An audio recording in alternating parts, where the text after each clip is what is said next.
The Galactic Empire had stood unchallenged for thousands of years. Its fleets patrolled the vast reaches of space, its warships a terrifying symbol of dominance. Hundreds of alien species had bowed before its might, their homeworlds annexed, their cultures erased, their people forced into servitude. The Empire ruled with an iron fist, confident that no force in the galaxy could stand against it. That was until they met humanity. The Empire's first encounter with Earth had been unceremonious. A scouting vessel had stumbled upon the Sol system, expecting to find a primitive world, perhaps a fledgling civilization just beginning to understand space travel. Instead, they found a species that had already colonized its neighboring planets, constructed massive space stations, and, most concerningly, built weapons that rivaled those of the Empire. At first, the Empire had dismissed humanity as an anomaly, an upstart species that had advanced too quickly for its own good. It sent a diplomatic envoy, demanding Earth's submission. The message had been clear: surrender and be assimilated into the Empire, or be annihilated. The reply had been equally clear: no. The Emperor had laughed when he read the response. He had seen this before. Countless civilizations that believed they could resist the Empire. None had succeeded. Humanity would be no different. So the Empire sent its fleets. They arrived in the Sol system with overwhelming force, hundreds of warships bristling with weapons capable of reducing entire planets to rubble. They expected Earth's surrender within hours. Instead, they found hell waiting for them. When the Empire's ships entered the system, they were met with a coordinated strategic defense unlike anything they had ever encountered. Humanity did not scatter in fear. They did not attempt to negotiate. They fought, and they fought like demons. The Imperial fleet had expected planetary defenses, perhaps a few orbital stations with outdated weapons. What they found was a fully armed, war-hardened military force with ships that moved like predators in the void. Humanity's vessels were smaller than the Empire's, but they were faster, more maneuverable, and bristling with weapons that cut through Imperial armor like a hot knife through flesh. Admiral Harkon, commanding the invasion, watched in stunned silence as his capital ships, vessels that had brought entire worlds to their knees, began to fall. Swarms of human fighters darted between the Empire's sluggish warships, striking critical points, crippling engines, and targeting weapon systems with terrifying precision. And then came humanity's fleet. They hadn't just been defending Earth. They had built their own armada. Dozens of sleek, deadly battleships emerged from behind Luna, engines flaring as they surged toward the Imperial fleet. Their weapons didn't rely on traditional plasma or energy-based technology. They used railguns, massive, devastating cannons that accelerated metal projectiles at speeds that defied comprehension. The Empire had dismissed kinetic weapons as outdated, primitive. They had never faced human engineering. A single round from a railgun tore through an Imperial battleship's hull, cutting through armor and bulkheads like paper. Explosions rippled through the fleet as the humans unleashed their fury. For the first time in centuries, an Imperial fleet was losing. Admiral Harkon's face turned pale as he watched ship after ship vanish from his command screen. His forces were being destroyed. This is impossible, he muttered. They're just humans. But it was happening, and it was only the beginning. When the battle was over, the Empire's fleet was in ruins. Harkon's flagship was one of the few vessels that managed to escape, limping back to Imperial space with the news. The Emperor was waiting when Harkon returned, his golden robes gleaming under the artificial lights of the Imperial palace. "You have failed me," the Emperor said coldly, watching the broken admiral kneel before him. "Explain yourself." Harkon swallowed. "The humans, my Emperor, they are unlike any race we have encountered before." The Emperor's eyes narrowed. "They are primitives. They should not have been able to stand against us." Harkon shook his head. They are not primitives. They are something else. Something terrifying. He hesitated, then pulled up a holographic recording of the battle. The Emperor watched as Imperial ships were torn apart, as human vessels moved with deadly precision. And then, finally, he saw the message. It had been broadcasted across the Imperial channels after the battle. A human general, standing in front of the burning wreckage of an Imperial dreadnought, his face calm, his voice steady. "To the Emperor of the Galactic Empire," he said, "you came to our system expecting an easy victory. You came to enslave us." He leaned forward, his eyes dark with a promise. "You have made a mistake." The transmission ended. Silence filled the Imperial chamber. The Emperor stared at the darkened screen, his fingers curling into fists. Harkon swallowed hard. "What are your orders, my Emperor?" The Emperor's jaw tightened. "Send the full might of the Empire," he said. "Burn their worlds. Erase them from existence." Back on Earth, preparations had already begun. The battle for Sul had been a victory, but humanity knew the war was far from over. The Empire would return, this time with everything it had. And humanity would be ready. Across the colonies, shipyards worked day and night, constructing new warships, arming them with the same railguns that had torn through the Empire's fleet. Scientists developed new shielding technology. Engineers built faster, deadlier fighters. Every man and woman capable of fighting was preparing for what was to come. Humanity was not fighting for conquest. They were not fighting for power. They were fighting to survive. And if the Empire thought they could crush Earth, as they had done to so many others, they were about to learn just how wrong they were. The Emperor wasted no time. Within days of the disastrous battle over Sul, he had mobilized the Imperial First Armada, a force so vast that its very presence had subjugated entire star systems without a single shot being fired. Thousands of warships, some the size of small moons, assembled in the Imperial core. At the heart of this fleet was the Doom-Forged, a colossal dreadnought said to be invincible, its hull reinforced with quantum shielding that no known weapon could penetrate. The order was clear. Humanity must be annihilated. The Empire's admirals were confident. Their first defeat had been an embarrassment, but now they would unleash the true might of the Imperial war machine. They would not underestimate the humans again. But what they didn't know was that humanity had no intention of waiting. High above Mars, hidden within the asteroid belt, the HSS Revenant drifted in the shadows. It was one of humanity's newest warships, built after the Battle of Sol with technology reverse-engineered from captured Imperial wreckage. Sleek and almost invisible to sensors, the Revenant was a ghost in the void. Captain Marcus Kane, a hardened veteran, stood on the bridge, watching the incoming sensor feeds. "We've confirmed it," his intelligence officer said. "They're coming, thousands of them." A lesser man might have felt despair. Kane only felt determination. "Send word to High Command," he ordered. "It's time to move to Phase 2. The Revenant vanished into the darkness, heading back to Earth. Humanity had no illusions about what was coming. The Empire would not offer a second chance. The only way to survive was to strike first. Korthos Prime was the Empire's largest shipyard, a planet-sized factory world responsible for building over 30% of the Imperial fleet. Destroying it wouldn't just be a blow, it would be devastating.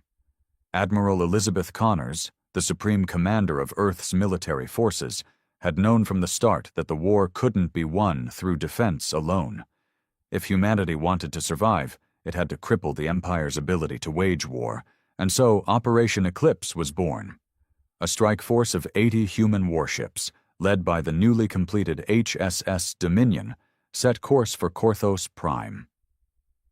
The Dominion was Earth's first true dreadnought, a behemoth designed to stand toe-to-toe with the best the Empire had to offer. The plan was bold, reckless, maybe even suicidal, but humanity didn't have the luxury of playing it safe. When the human fleet arrived, the Imperials didn't know what hit them. The Empire had assumed humanity would remain on the defensive, cowering behind their planetary defenses. They had never imagined that the humans would be bold enough to strike at the heart of Imperial territory. The orbital defenses of Korthos Prime were formidable. Hundreds of automated gun platforms, planetary shield generators, and battle stations guarded the shipyards. But the humans had a weapon the Empire had never encountered before: superluminal torpedoes. The moment the Dominion exited FTL, it unleashed a volley of torpedoes traveling at faster-than-light speeds, bypassing traditional defenses entirely. The first salvo struck critical shield relays, shorting out power grids across the planet's surface. In an instant, Korthos Prime was vulnerable. Then came the ground assault. Dropships filled with human shock troops descended onto the planet's surface, targeting shipyard control centers, fuel depots, and command bunkers. The Empire's soldiers were trained to fight in open warfare, but the humans fought like predators, hitting hard, striking fast, and disappearing before the enemy could retaliate. It was chaos. Entire factory complexes exploded, sending debris raining down over the city-sized shipyards. Imperial officers scrambled to regain control, but the humans were already inside their networks, hacking into systems, shutting down orbital defenses, and rerouting power away from critical sectors. It was an impossible victory, but the humans were making it happen. Back on the Imperial throne world, the news of Korthos Prime's destruction sent shockwaves through the ruling elite. "The humans did what?" one of the Emperor's advisors gasped.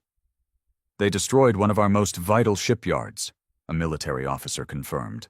"Our losses are staggering. The fleet production schedule has been set back by years." The Emperor sat in silence, his face unreadable. His claws tapped against the armrest of his throne, his mind racing. "This changes everything," he muttered. For the first time in 10,000 years, the Empire was experiencing fear. Back on Earth, the celebrations were brief. The attack on Korthos Prime had been a stunning success, but humanity knew it had only bought itself time. The Empire would come back with a vengeance, and when they did, there would be no mercy. Admiral Connors gathered her top commanders in a war room beneath the surface of Luna Base. The holographic display showed a galaxy-wide map, with thousands of Imperial fleets moving like a tidal wave toward Earth. "They're still coming," one officer said grimly. "Then we make sure we're ready," Connors replied. Plans were drawn, ships were built, weapons were designed. Humanity had made its move. Now the real war was about to begin. And this time, they weren't just fighting to survive. They were fighting to win. The destruction of Korthos Prime was more than a military disaster. It was an insult the Empire could not tolerate. Never before had an enemy dared to strike so deep into Imperial space, let alone win. The Emperor was furious. The throne room of the Imperial Palace was silent as he stood before his most trusted warlords, his golden robes flowing like liquid metal. His gaze burned with cold fury as he addressed his commanders. "These creatures have overstepped their bounds," he said, his voice devoid of emotion. "They believe themselves our equals. They believe they can hurt us." He turned toward Grand Admiral Kael Vortanis, the Supreme Commander of the Imperial Navy. A veteran of 1,000 campaigns, Vortanis was the most ruthless strategist the Empire had ever produced. Entire species had vanished under his command. "Grand Admiral," the Emperor said, his words sharp as blades, "you will remind humanity of its place, burn their worlds, erase them from history, make them suffer." Vortanis bowed. "It will be done." And so the Great Purge began. The Second Imperial Armada, one of the largest battle groups ever assembled, set course for the human colonies. It wasn't just a military strike, it was extermination. Their first target? Proxima Centauri. Home to over 80 million humans, Proxima had become one of Earth's most important colonies. Its shipyards produced some of humanity's finest warships, and its population had been fully mobilized for the war effort. It never stood a chance. The Empire came without warning. Massive planet-cracker warships arrived in orbit and unleashed hell. Cities burned as plasma bombardments rained from the sky. Defense fleets scrambled to respond, but the sheer size of the Imperial assault was overwhelming. The colony's orbital stations were torn apart in minutes. Admiral Erickson, in command of Proxima's defenses, sent a desperate message to Earth. "We can't hold. There are too many. Oh God, they're targeting civilians." Then the transmission cut out. By the time humanity's reinforcements arrived, it was too late. Proxima Centauri was gone. 80 million men, women, and children wiped from existence. The massacre of Proxima sent shockwaves throughout the galaxy. The Empire had always been brutal. But this was genocide. On neutral worlds, alien diplomats whispered in hushed voices. For the first time, they began to question the Empire's power. If a species as young and ferocious as humanity could wound the Empire, then perhaps... The Empire wasn't as invincible as it seemed, but humanity wasn't interested in diplomacy. They were out for blood. After Proxima, the Imperial Armada moved toward Epsilon Eridani, another major human colony. They expected another easy slaughter. They were wrong. This time, humanity was waiting. The moment the Imperial fleet arrived, they found themselves ambushed. Hidden among the planet's asteroid belt was the largest human fleet ever assembled. Over 300 warships, including the HSS Titan, humanity's newest super dreadnought. Admiral Elizabeth Connors was in command. And she had a message for the Empire. "This is for Proxima, you bastards." The battle was unlike anything the Empire had ever faced. Human railguns ripped through Imperial warships before they could even return fire. Stealth corvettes darted between enemy lines, launching devastating attacks on Imperial carriers. The Titan's experimental plasma lances burned through shields like paper, cutting entire cruisers in half with a single shot. It was carnage. For the first time in history, an Imperial Grand Armada was annihilated, and at the center of it all was the Titan. The Empire's flagship, the Doomforged, tried to retreat. It never got the chance. A full barrage from the Titan pierced its engines, tore through its reactor core, and split the monstrous dreadnought in two. The Doomforged, once a symbol of Imperial dominance, was gone. And with it, so was the Empire's illusion of invincibility. Back on Earth, the news of Proxima's destruction had sent the world into mourning. But when word of the Titan's victory spread, that mourning turned into rage. Humanity was done running. Factories churned out warships at an unprecedented rate. Every able-bodied person enlisted. Scientists worked around the clock to develop new weapons, new defenses, new strategies. The Imperial fleet had come to end humanity, but all they had done was make humanity stronger. Back in the Imperial Palace, the Emperor sat alone, staring at the battle reports. Proxima had burned, but so had the Doomforged. Humanity was not broken. They were rising. And for the first time in his long reign, the Emperor felt something foreign creep into his mind. Doubt. Earth knew the war wasn't won yet. The Empire still had fleets, armies, and planets beyond counting. But now, humanity had something the Empire had never given its enemies before. Hope. The Empire had made many mistakes in its long reign. It had crushed civilizations, enslaved entire species, and rewritten history to glorify its own power. But no mistake was greater than what it had done to humanity. The massacre at Proxima Centauri had been meant to instill fear. Instead, it had awakened something far more dangerous. Rage. Humanity was no longer fighting for survival. They were fighting for vengeance, and they were about to bring hell to the Empire's doorstep. Humanity had learned a painful lesson in the war so far. They couldn't outmatch the Empire in sheer numbers. The Empire had thousands of fleets, countless soldiers, and near-limitless resources. A direct war of attrition would be suicide. So humanity did what they did best. They adapted. Instead of fighting head-on, they waged a new kind of war, a war of sabotage, deception, and precision strikes.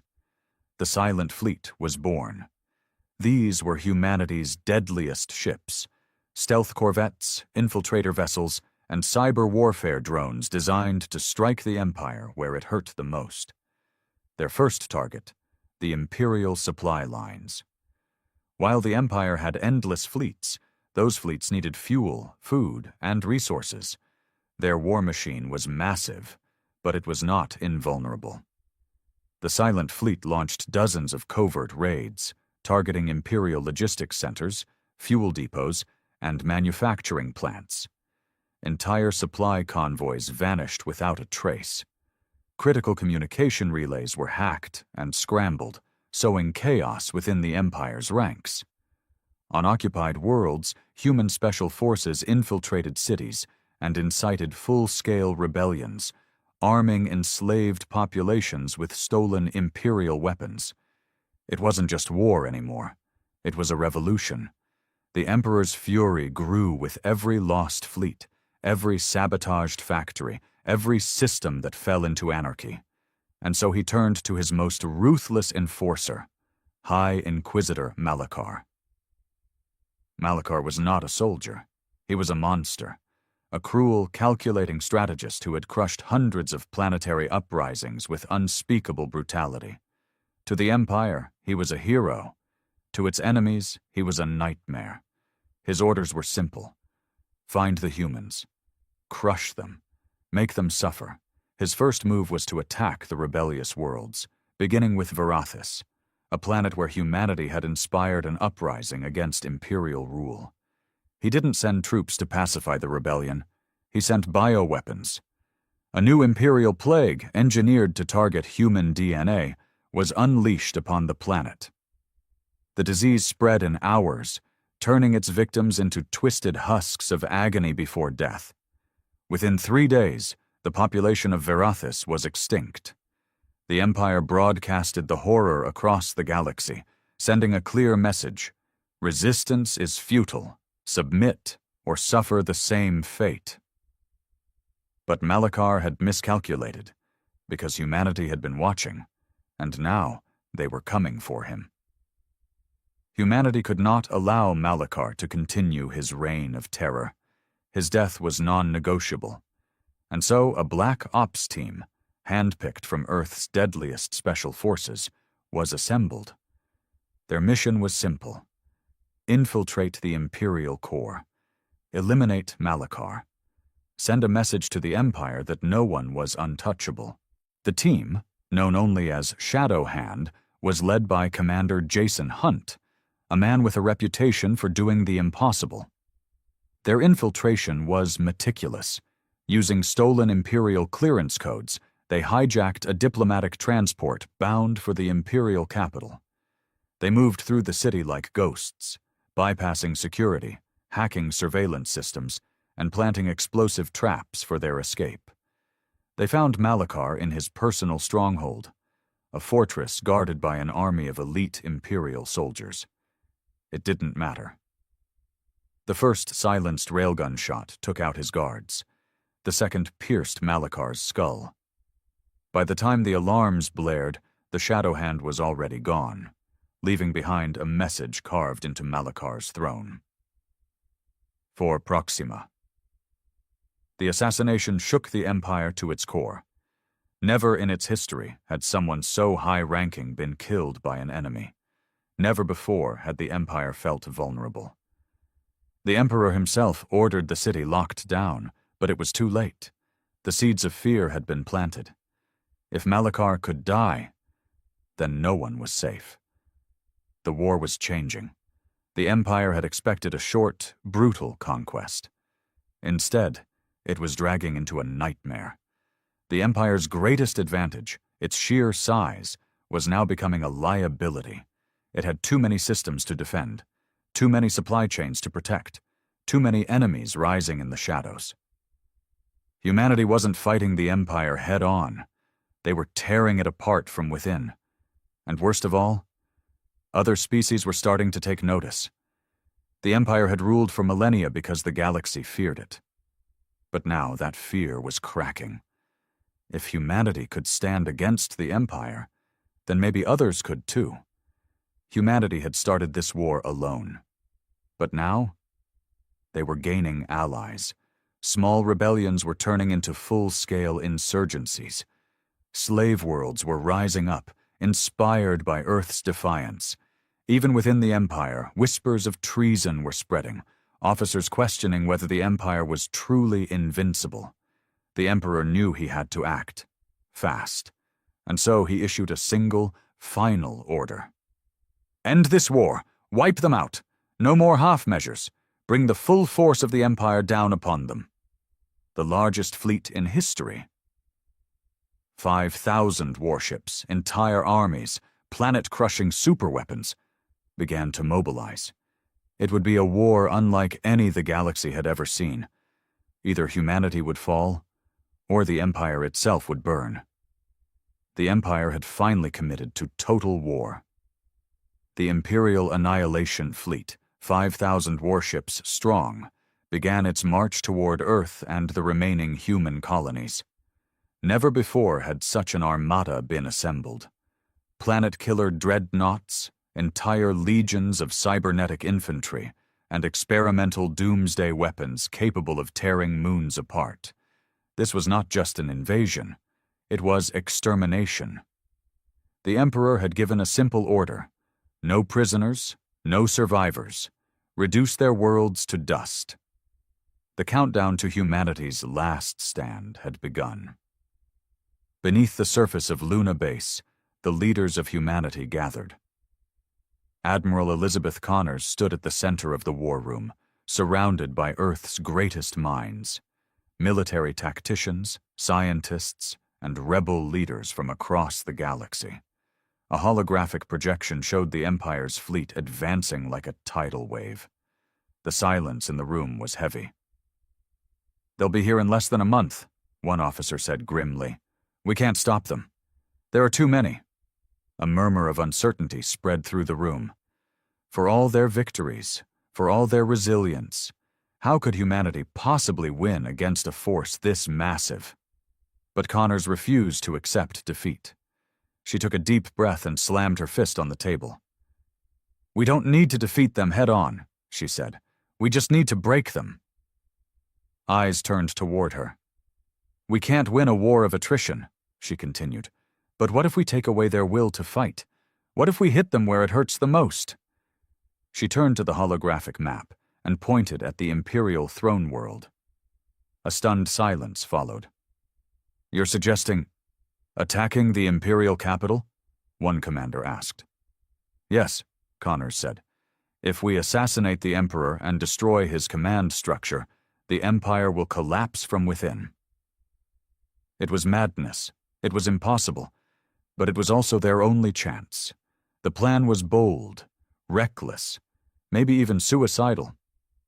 A strike team of humanity's best warriors, led by Commander Jason Hunt, would infiltrate the Imperial throne world and eliminate the Emperor.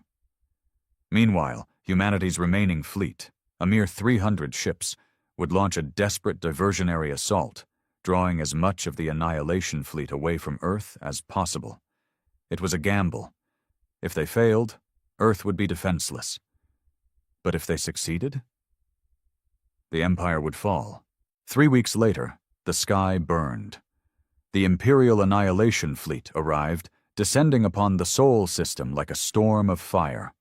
Their warships blotted out the stars, their weapons glowing with the energy of 1,000 suns.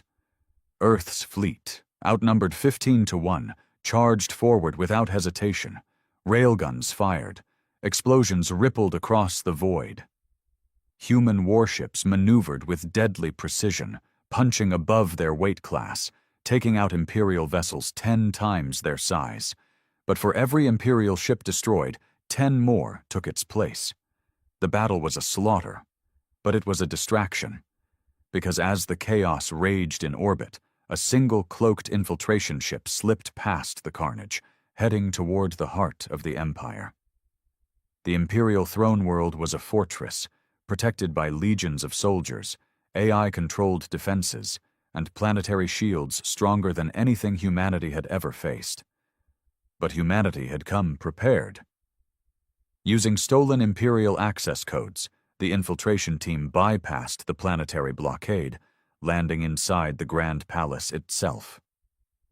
They moved like ghosts, cutting down guards with silenced railguns and energy blades. Every step brought them closer to their target, the Emperor's personal chamber. Then the alarms blared. They had been discovered. The doors to the throne room slammed shut behind them. And there, sitting atop his golden throne, was the Emperor himself. He was not afraid. "You think you can kill a god?" he sneered, rising to his feet. His armored robes shimmered with energy shielding, his hands glowing with forbidden technology. Then the room exploded into chaos. The Imperial Guard stormed in, opening fire. The humans fought like demons, moving with impossible speed, their weapons tearing through the elite warriors like paper. And then, Hunt charged the Emperor. The two clashed in the center of the chamber, warrior against god. Energy shields flared, blades clashed. The Emperor fought with inhuman strength, his blows sending shockwaves through the room. But Hunt didn't stop. He fought not for glory, not for power, but for every world the Empire had destroyed, for every child killed on Proxima, for every city turned to ash, for humanity's future. And then, he struck the final blow.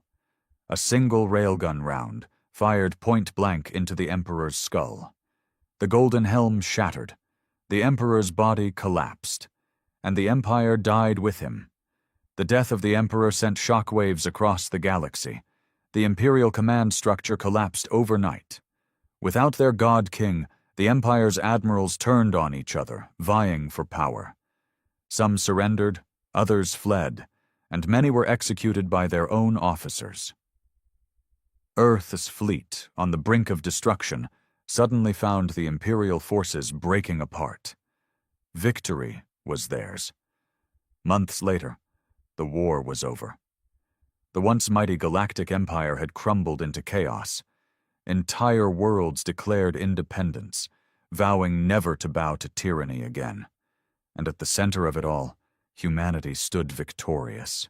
No longer the hunted, no longer the underdogs, but the liberators of the galaxy.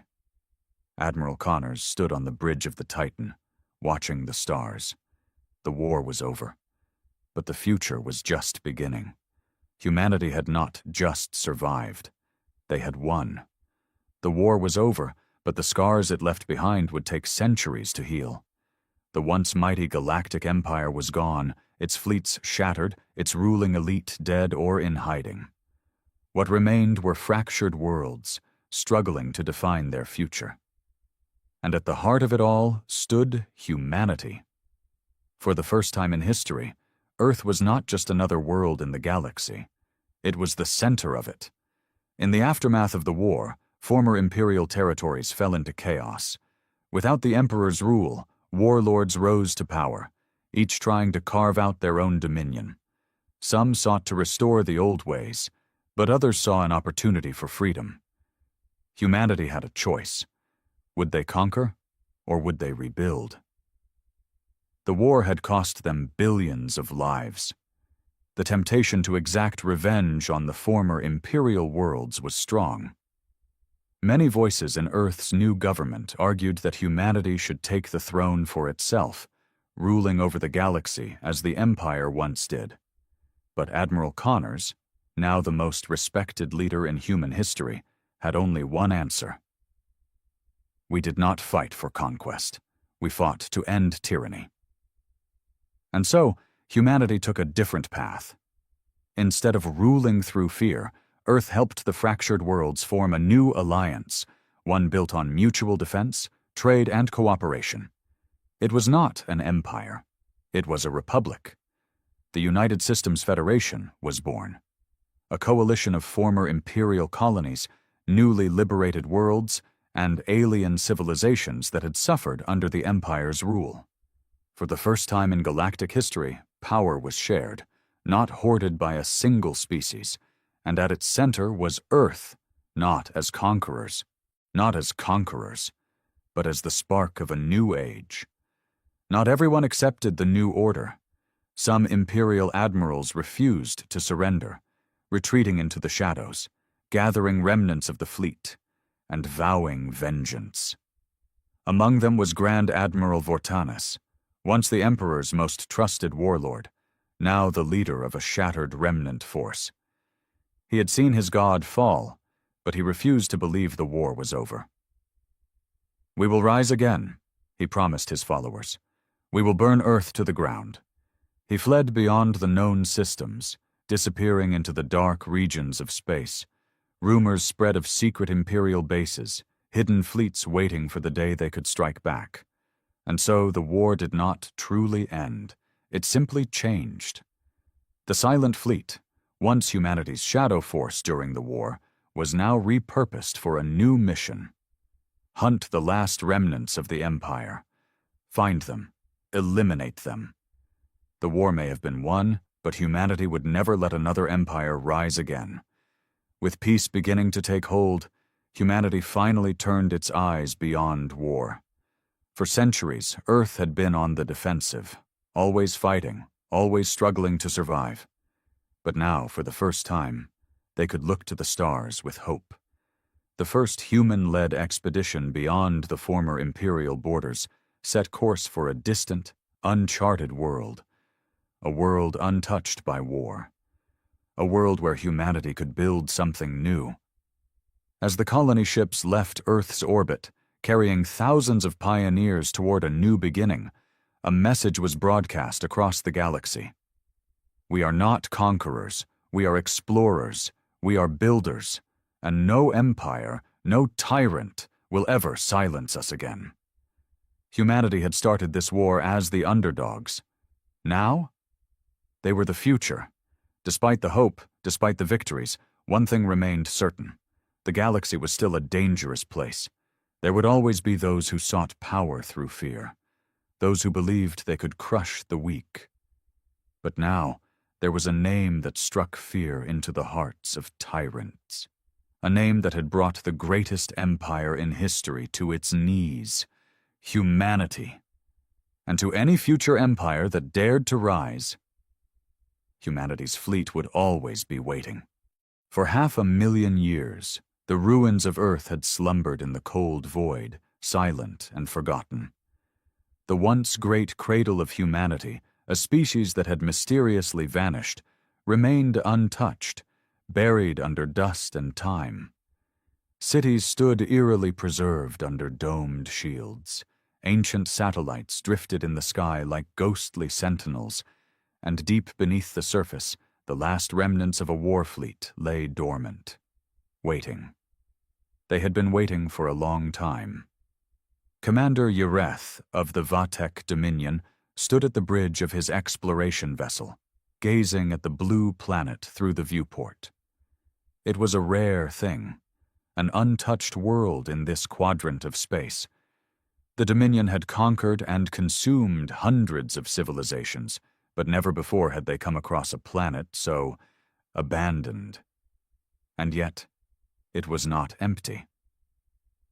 "Scanners indicate large artificial structures across the surface, Commander," a junior officer reported, her tendrils twitching nervously. "The technology is ancient, but intact." Yareth narrowed his black eyes. That was unusual. Most dead civilizations left behind ruins, crumbling and eroded by time. But this looked as though its inhabitants had simply walked away. He turned to the ship's elder scientist, Kavor. "Could they still be here? Perhaps underground?" Cavor, his aged features etched with caution, studied the readings. No signs of biological life. But there is something else. He paused, his fingers tightening on his datapad. The planet is shielded. Ureth's brow furrowed. Shielded? By whom? We don't know, Cavor admitted, but the energy signatures are active. It's as if someone sealed this planet away. Ureth exhaled slowly. The idea of a lost world protected by unseen forces was unsettling. He had heard rumors of ancient empires that had vanished without explanation, leaving behind only myths and ruins. Could humanity have been one of them? Prepare a landing party, Ureth ordered. We're going down. The shuttle descended through the atmosphere, slipping past the ancient satellite network, which was still operational but unresponsive. The landing party consisted of Ureth, Cavor, and 5 heavily armed soldiers.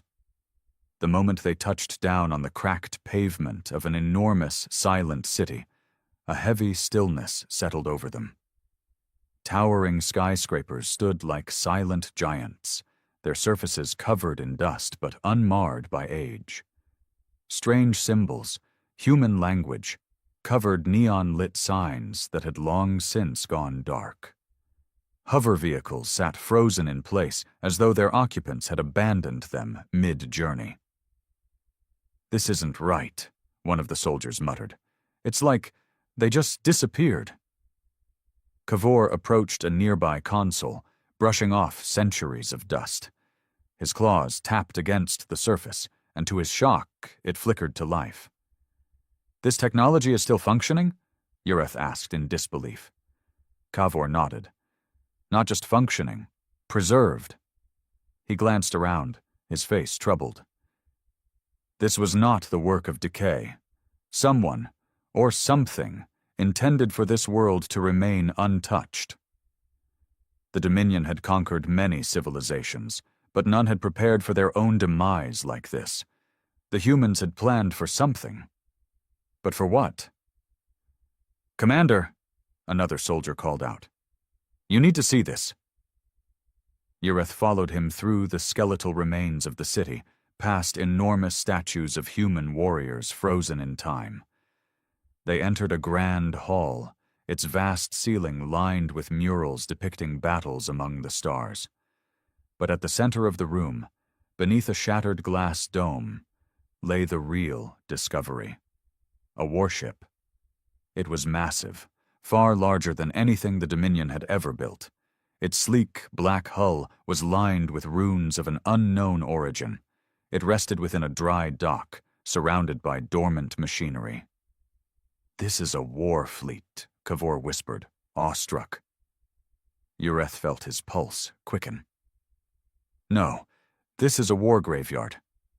His voice was hushed, almost reverent. What were they preparing for?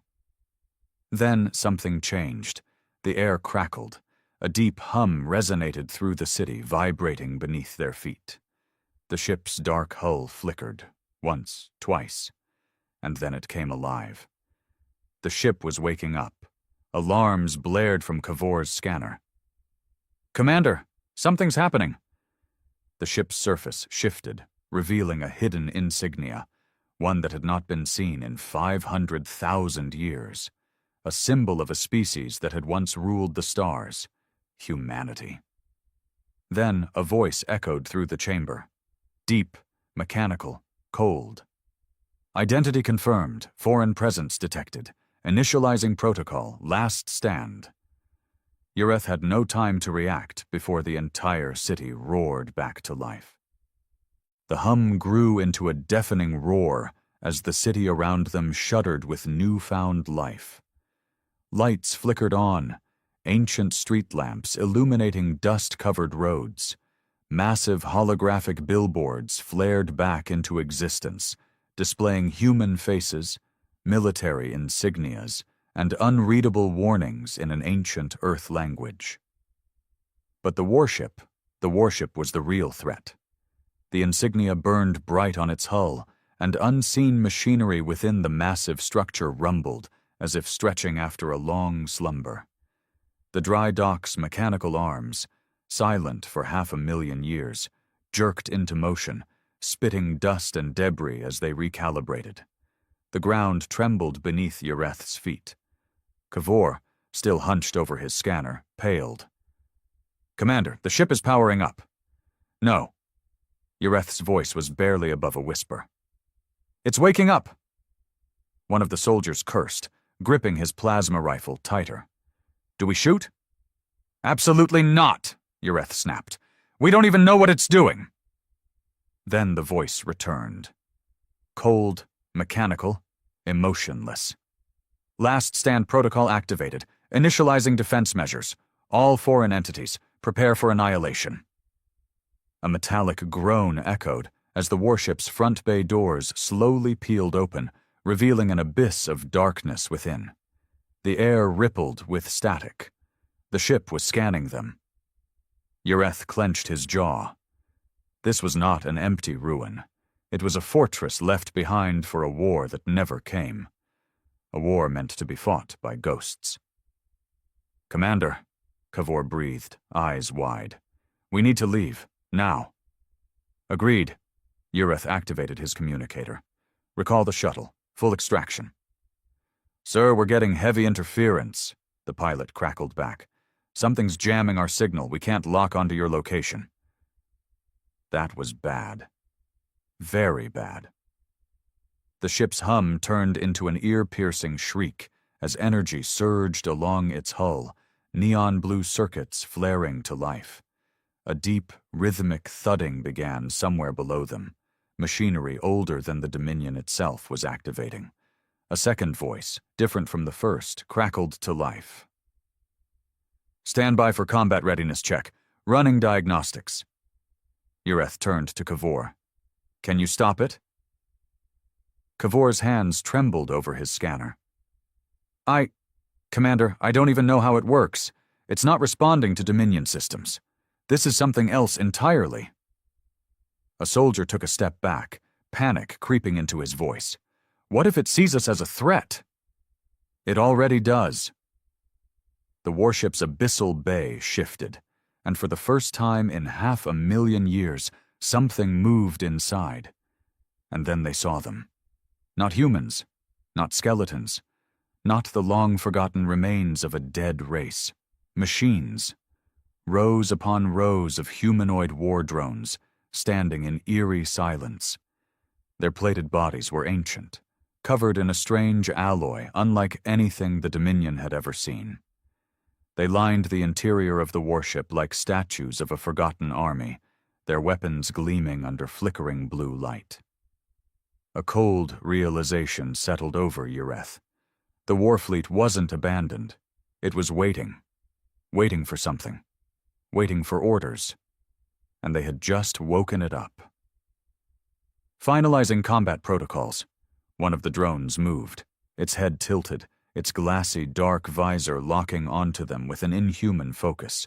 Its arms unfolded, and from its wrist, a long, sharp blade of light extended with a hiss.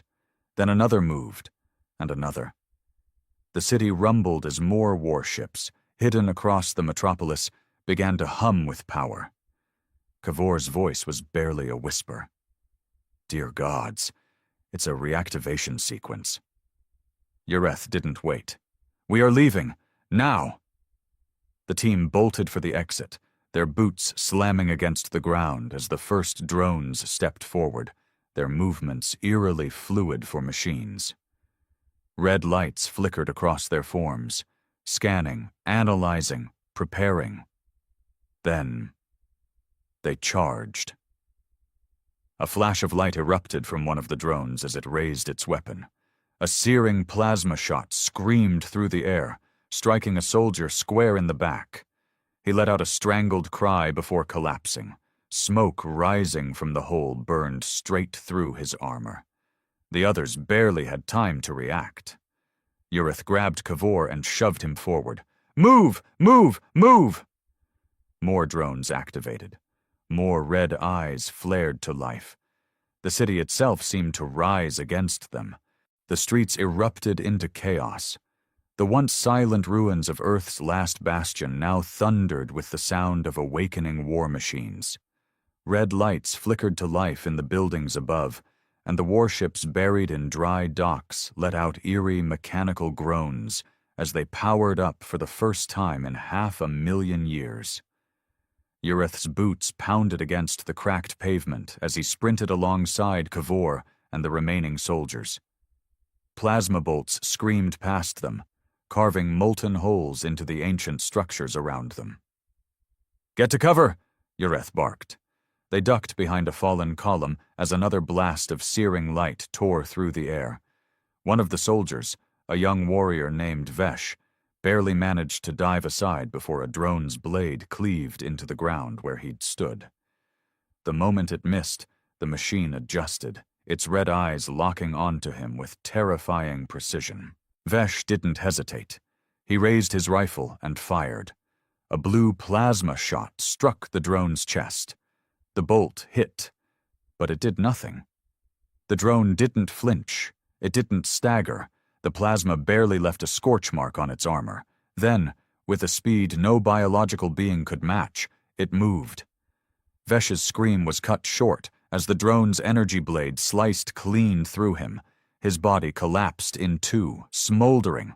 Kavor's hands shook as he ducked lower. "Commander," he rasped, "our weapons are useless." Ureth gritted his teeth. He had seen advanced combat drones before, but these were something else. No weak points, no hesitation, no wasted movement. They weren't just programmed to kill, they were designed to win. Humanity built these. And for the first time in his life, Ureth understood why the Dominion's oldest record spoke of humanity in whispers. The humans had not gone to war recklessly. They had gone to war knowing that if they lost, their enemy would never forget the cost of winning. "Fall back!" he roared. His soldiers sprinted, weaving through crumbling buildings as the machines gave chase. The drones didn't speak. They didn't issue warnings. They simply hunted. More warships were rising in the distance. Their black hulls gleamed under the city's newly reawakened lights. Ancient defense turrets along the skyline twitched, as if confused by the passage of time, and then began locking onto anything not human. Kavor skidded to a stop in front of a massive security checkpoint. A thick blast door loomed ahead, one built to withstand planetary bombardment. He fumbled with his scanner, sweat dripping down his temple. "It's locked," he gasped. Ureth spun, raising his rifle. The drones were closing in. Vesh was dead. Another soldier had already fallen. The remaining 3 warriors had their weapons raised. But what was the point? Plasma didn't even scratch these things. The drones didn't care. They were patient, unstoppable. "We can't fight them," Kavor yelled, slamming his fist against the scanner. "We need a way out." "Then work faster," Ureth snapped. A soldier let out a sharp cry as a drone lunged from the shadows, grabbing him by the throat. With one crushing movement, the machine ripped his head from his shoulders and tossed the twitching body aside.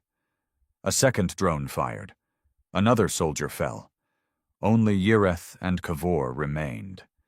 Then a miracle. Kavor's scanner let out a loud chime, and the ancient door hissed as long-dead hydraulics rumbled back to life. The two of them dived through the opening just as the drones surged forward. Slam! The heavy doors sealed shut, cutting off the nightmare behind them. The pounding of metal fists echoed against the blast shield, but the door was built for war. Even the drones couldn't break through. Ureth collapsed against the cold wall, panting. "That was too close." Kavor didn't respond. He was still staring at the scanner, horror on his face. "What?" Ureth demanded. Kavor swallowed hard. His voice was barely audible. "Commander, we're not in the clear." The room they had entered wasn't just a security checkpoint. It was a control center.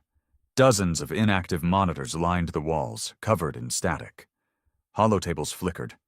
Data screens displayed error messages. But the main console, at the very center, was active. And it was displaying a countdown. Ureth's breath caught in his throat. "What is that?"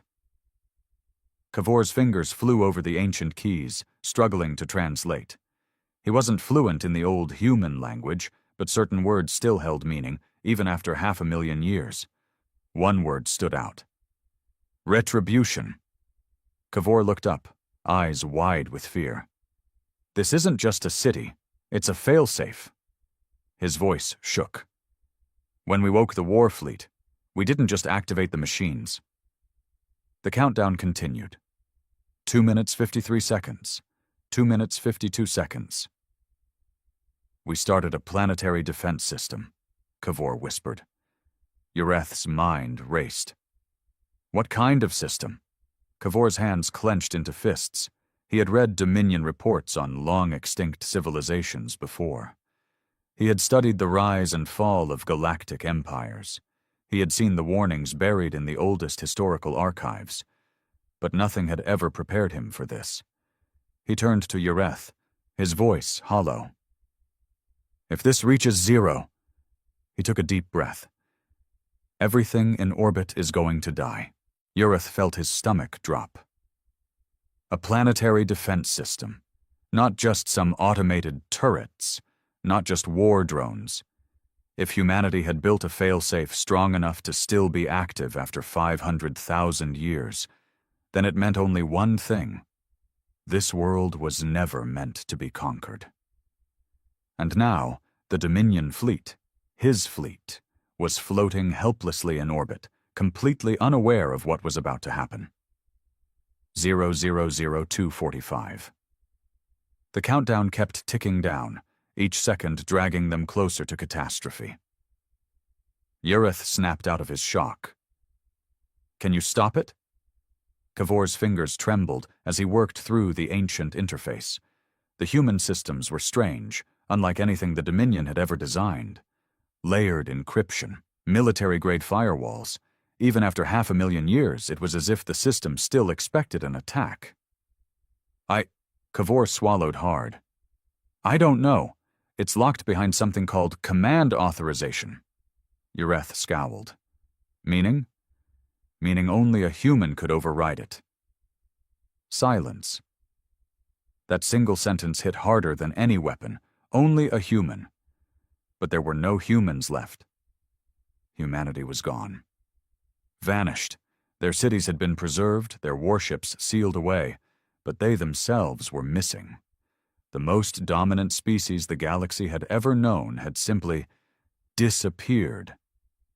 Yet their weapons remained, and they were still doing their job. 00210. Kavor let out a frustrated growl. "We're running out of time," Ureth forced himself to think.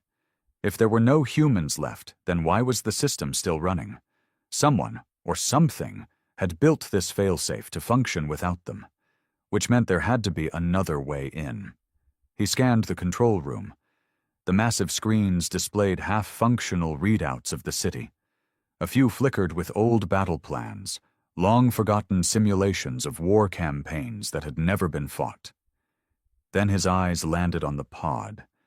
It was nestled in the far corner of the room. Large. Sealed shut. Its surface was covered in dust, but unlike everything else in the control center, it was powered. A preservation pod. Ureth strode toward it, brushing off the grime. His breath hitched when he saw the label. "Genetic Archive, Emergency Command." He turned to Kavor. "Get this open, now." Kavor blinked. "Commander, we don't know what's inside." 000145. "We don't have a choice," Ureth barked. "If there's anything left of humanity, anything that can override this system, it's in here." Kavor hesitated for only a second before he started working. His scanner buzzed as he hacked into the controls, overriding the ancient locks. The pod let out a slow, pressurized hiss as it finally opened. The moment the lid peeled back, cold air spilled into the room. And inside, something moved. Ureth's breath caught. It wasn't a corpse. It wasn't dust and bones. It was a human, a man, frozen in time, preserved in the cryogenic pod for 500,000 years. His body twitched as the preservation systems shut down, his lungs gasping for their first breath in eternity. His eyes snapped open, golden, glowing. Not weak, not fragile, not diminished by time. The human sat up, dazed, scanning the room with sharp, predatory focus. He was built for war, his physique still powerful despite the ages he had spent in stasis. His gaze locked onto Yareth and Kavor, assessing them instantly. A voice crackled from the control panel. Emergency command identity confirmed. Override authorization accepted. Kavor gasped. The countdown stopped. Silence filled the room.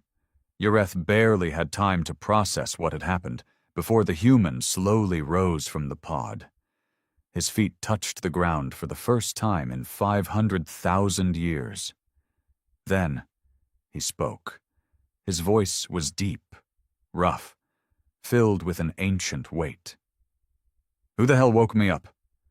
Yareth stared at the human, his mind refusing to process what he was seeing. A survivor. A living, breathing human.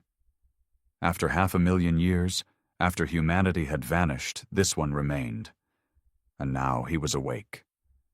The human flexed his fingers, rolling his shoulders as if shaking off the weight of eternity. His golden eyes flickered with something unnerving, not the confusion of someone displaced in time, but the sharp, immediate assessment of a soldier who had been trained to wake up ready for war. Kavor swallowed hard. He took a slow step back, eyes darting between Yareth and the towering figure before them. The human's gaze landed on the control panels, the frozen countdown, and the Dominion uniforms. His expression darkened. "I'll ask one more time," he said, voice like distant thunder. "Who the hell woke me up?" Yareth, for the first time in his life, felt small. The Dominion had conquered worlds. They had crushed civilizations. But nothing in the Dominion archives had prepared him for this. A human who had survived the impossible. A human built to endure. Yareth cleared his throat, forcing himself to speak. "We are explorers. We came across this planet and—" "Bullshit!" The human's voice cut through him like a blade. He took a step forward, unafraid, unshaken. "You woke up the defense grid," the human continued, scanning the data screens. His golden eyes flicked over the damage reports, the still-locked war protocols, the ancient systems waiting for commands. "That means you triggered the failsafe." His gaze snapped back to them. "So tell me, how many of your ships are in orbit?" Yareth hesitated. "A fleet."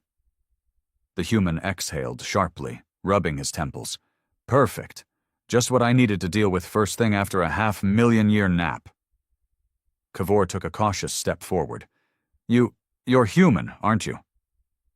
The man turned to him, expression unreadable. "Obviously." "But how?" Kavor's voice shook. "Humanity vanished. There's no record of your people after the collapse. You were gone." The human's jaw tightened. The collapse. For a long moment he didn't speak. Then, with a slow, deliberate motion, he reached out and activated one of the control panels. The room dimmed. Holograms flickered to life. And Yareth saw what happened to humanity. The projection displayed war, not between species, not between rival empires, a war between humanity itself. Explosions rippled across the stars, gigantic warships, larger than anything the Dominion had ever built, shattered under their own weapons. Planets burned, entire civilizations collapsed into dust as something monstrous tore through the fabric of space. Yareth's stomach twisted. "What is this?" The human's expression was grim. "The reason you never found our bodies." The war on the screen wasn't a normal war. This was something else, something worse. Kavor pointed to the battlefield, his voice barely a whisper.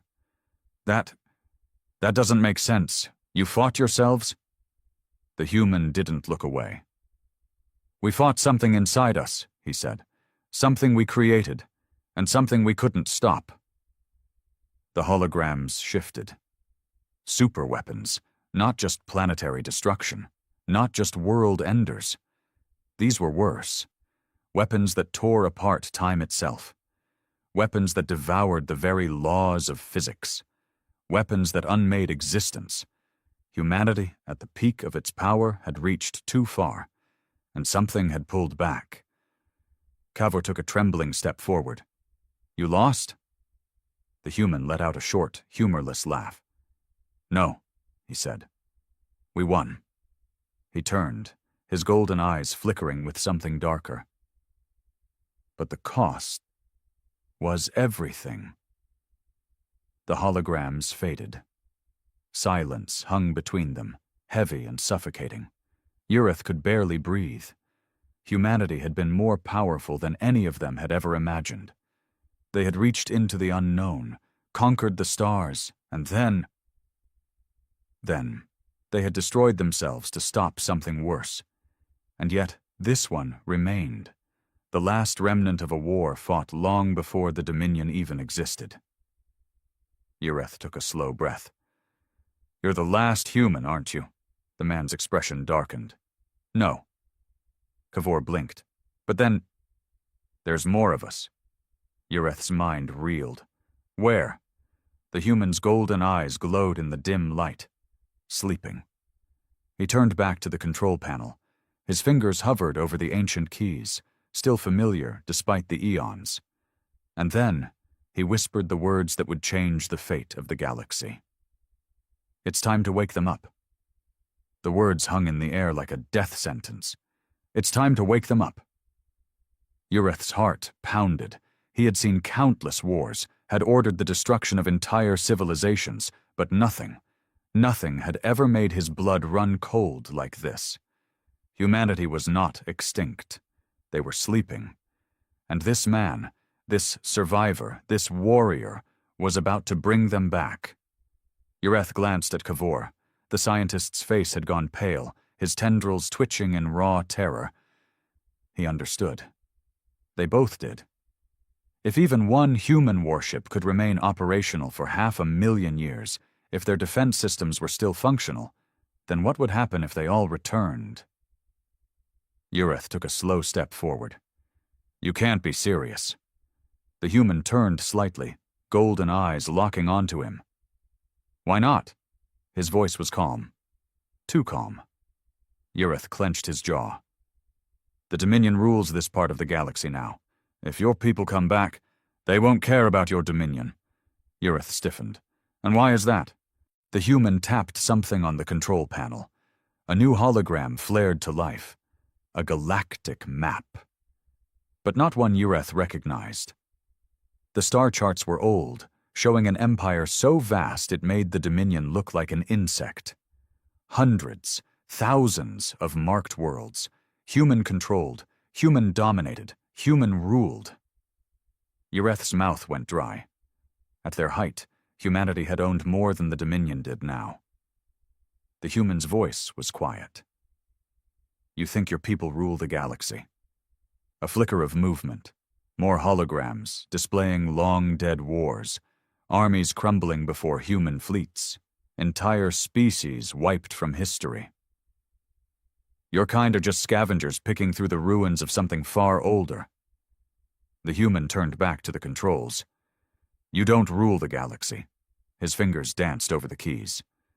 We do, Cavor choked. Wait. A deep, metallic rumble vibrated through the floor. The ancient systems, dormant for 500,000 years, surged to life with a sound like a god taking its first breath. Ureth stumbled back. What did you do? The human didn't answer. The screens shifted, displaying massive underground chambers across the planet. Thousands, millions of sealed pods lined the halls. Some biological, others mechanical. Some held soldiers, some held commanders, some held things that had no name in the Dominion's language, and all of them were waking up.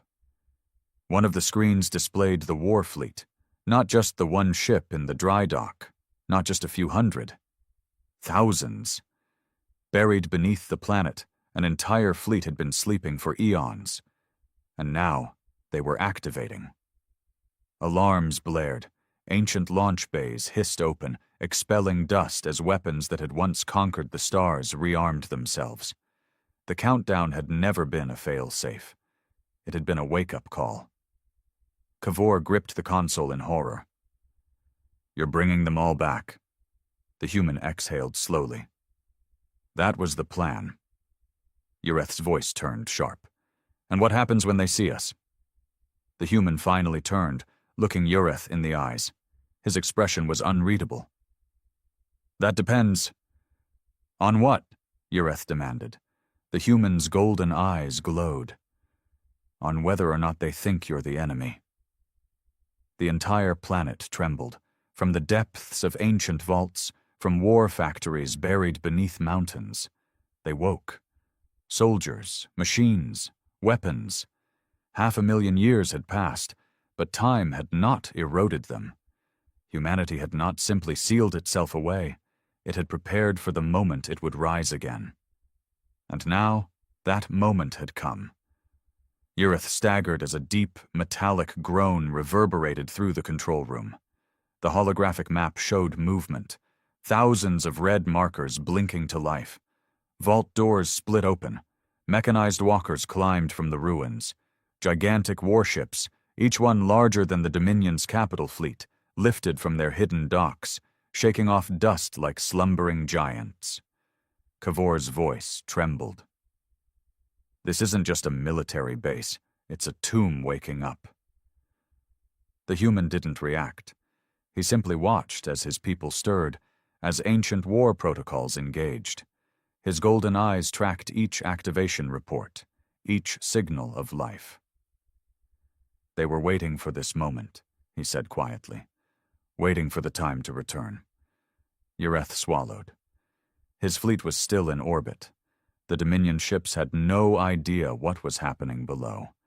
If humanity saw them as invaders, if they attacked, this wouldn't be a battle, it would be extermination. "Call them off," Ureth snapped. The human glanced at him. "Excuse me?" "Your fleet. Your people." Ureth's voice was sharp, but underneath it there was something else. Fear. "They don't know we're not a threat." The human exhaled, running a hand through his dark hair. He looked tired, ancient, as if he had carried the weight of 500,000 years of history alone. "They won't fire first," he said at last. Ureth wasn't convinced. "And if they see us as enemies?" The human's golden eyes flickered. "Then," he said softly, "you'll have about 30 seconds before your fleet is erased from existence." Cavor let out a strangled sound. Ureth clenched his fists. "Then tell them we're not enemies." The human studied him for a long moment. Then, with a slow nod, he turned back to the console. His fingers danced over the keys, inputting commands faster than Ureth could track. The system responded immediately. A new signal pulsed from the ancient network, shooting up toward the sky. A message. Admiral Velak paced on the bridge of his warship, his spines bristling. "Where is the landing team?" "No response, Admiral," an officer said nervously. "There's interference." Velak's gaze narrowed. Something was wrong. Then alarms flared across the command deck. "Admiral," a technician gasped. "New contacts, thousands." A massive blip appeared on their scanners. Ships. Big ships. Velak's blood went cold. They were rising from the planet like specters, warships unlike any in recorded history. Their designs were old, yet somehow beyond anything the Dominion had ever faced. And worst of all, they were powering weapons. "Sir," another officer whispered, They're human." Silence fell over the bridge.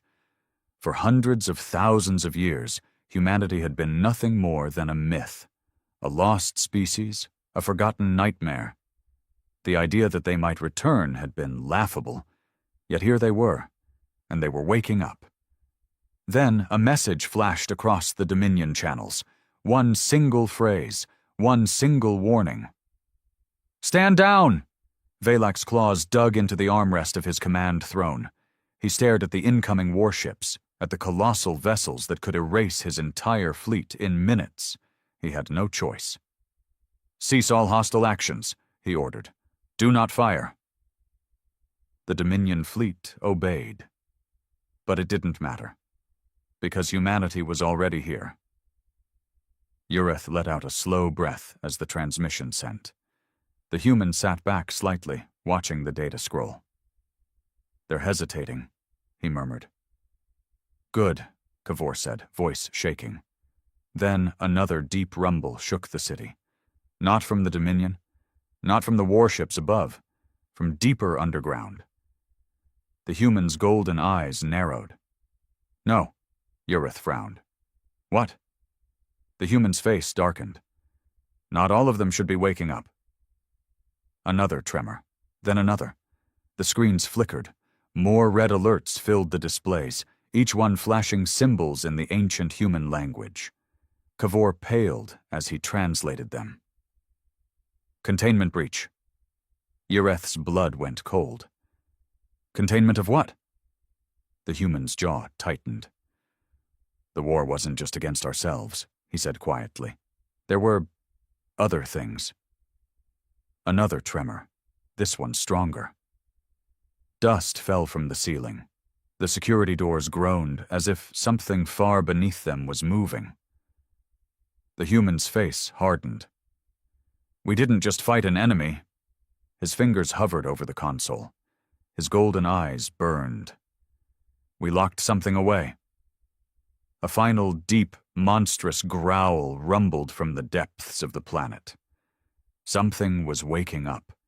Something that should have stayed buried. The human turned to Ureth. "You need to call your fleet back. Now." Admiral Valak paced on the bridge of his warship, his spines bristling. "Where is the landing team?" "No response, Admiral," an officer said nervously. "There's interference." Valak's gaze narrowed. Something was wrong. Then alarms flared across the command deck. "Admiral," a technician gasped. "New contacts, thousands." A massive blip appeared on their scanners. Ships. Big ships. Valak's blood went cold. They were rising from the planet like specters, warships unlike any in recorded history. Their designs were old, yet somehow beyond anything the Dominion had ever faced. And worst of all, they were powering weapons. "Sir," another officer whispered. They're human." Silence fell over the bridge. For hundreds of thousands of years, humanity had been nothing more than a myth, a lost species, a forgotten nightmare. The idea that they might return had been laughable, yet here they were, and they were waking up. Then a message flashed across the Dominion channels. One single phrase, one single warning. "Stand down!" Valak's claws dug into the armrest of his command throne. He stared at the incoming warships, at the colossal vessels that could erase his entire fleet in minutes. He had no choice. "Cease all hostile actions," he ordered. "Do not fire." The Dominion fleet obeyed. But it didn't matter, because humanity was already here. Ureth let out a slow breath as the transmission sent. The human sat back slightly, watching the data scroll. "They're hesitating," he murmured. "Good," Kavor said, voice shaking. Then another deep rumble shook the city. Not from the Dominion, not from the warships above, from deeper underground. The human's golden eyes narrowed. "No," Ureth frowned. "What?" The human's face darkened. "Not all of them should be waking up." Another tremor, then another. The screens flickered. More red alerts filled the displays, each one flashing symbols in the ancient human language. Kavor paled as he translated them. Containment breach. Yreth's blood went cold. Containment of what? The human's jaw tightened. The war wasn't just against ourselves, he said quietly. There were other things. Another tremor, this one stronger. Dust fell from the ceiling. The security doors groaned as if something far beneath them was moving. The human's face hardened. We didn't just fight an enemy. His fingers hovered over the console. His golden eyes burned. We locked something away. A final deep, monstrous growl rumbled from the depths of the planet. Something was waking up. Something that should have stayed buried. The human turned to Yreth. You need to call your fleet back. Now. The rumbling grew louder, not the sound of warships taking flight, not the hum of ancient machinery reactivating. This was something deeper, something wrong. Yreth felt it in his bones, a low, unnatural vibration, like the very planet itself was afraid. The human moved fast, hands a blur as he input commands into the control panel. Screens flashed red, alarms blared, subterranean vaults had been breached, something had escaped. Yreth forced down his panic. What did you lock away down there? The human's jaw clenched. A mistake. The Dominion commander narrowed his eyes. What kind of mistake? The human hesitated. Then he turned to Yreth, and for the first time he looked uncertain. It wasn't just humanity that disappeared, he said. Something else was wiped out. Kavor's tendrils twitched. Another species? The human's golden eyes burned. Something worse. Another deep tremor. This time the entire city lurched, as if some great force was shifting beneath the surface. The walls groaned. Dust rained from the ceiling. Then, a roar, not mechanical, not artificial, something alive. The lights flickered. The control screens glitched.